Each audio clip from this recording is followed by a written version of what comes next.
রূপের গরম নেই, এই জন্যে বেশি শীত লাগতাছে। স্বামীর টাকা মানে বইয়ের টাকা, বইয়ের টাকা মানে কি ভাবছেন স্বামীর টাকা?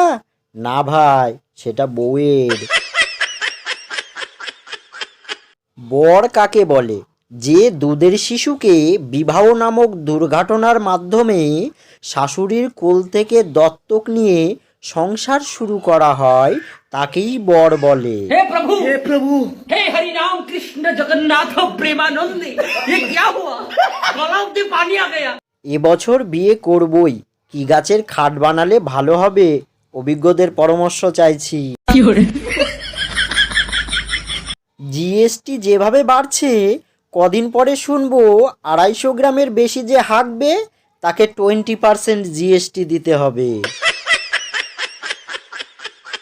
একটাই জীবন, অপেক্ষা করুন, শেষ হয়ে যাবে। আমি চাকরি করেও দেখেছি, বেকার থেকেও দেখেছি, দুই অবস্থাতেই ব্যাংক ব্যালেন্স শূন্য।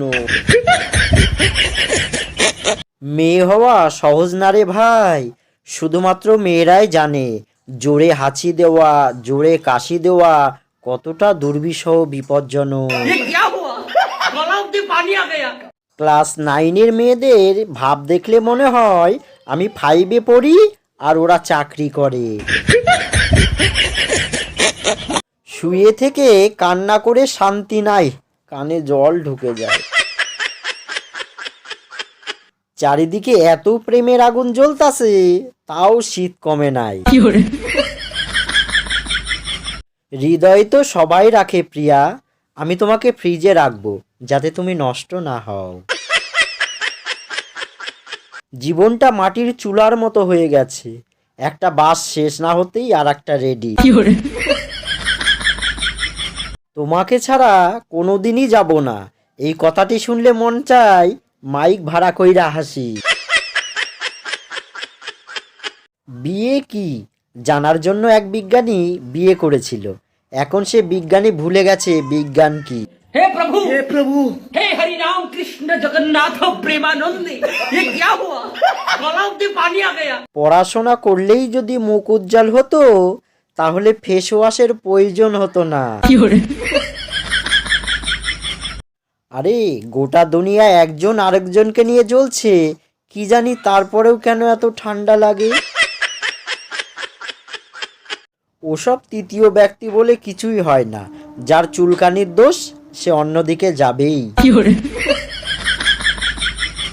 স্ত্রী: বিয়ের আগে তুমি কেন বলনি তুমি মদ খাও? স্বামী: তুমি তো বিয়ের আগে বলনি তুমি মাথা খাও। আজকে সবাইকে একটা ভয়ঙ্কর প্রশ্ন করছি, ভালোবাসা ছাড়া থাকা কি মুশকিল নাকি মোবাইল ছাড়া থাকা?